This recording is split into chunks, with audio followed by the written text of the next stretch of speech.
Brian Bowersock, the Automan here. Today we're talking about cooling systems and radiators. The radiator is actually the heart that keeps your cooling system cool. In other words, does the heat exchange for all the coolant running through your motor to keep its operating temperature from exceeding what we want it to be at.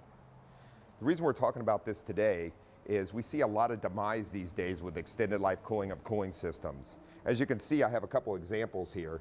This radiator is over half plugged. The reason why is the coolant was not changed out on this cooling system regularly, causing the radiator to plug.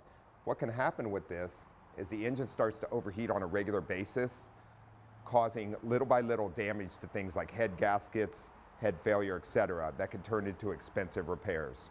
You want to make sure that your cooling system is flushed out regularly, regular intervals. With extended life coolant, the West Automotive Group, we recommend every 3 years or 50,000 miles.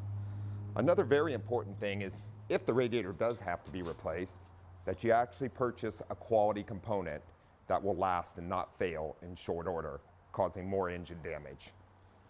Taking care of your cooling system properly, replacing hoses when needed, etc., will keep your vehicle in good working order.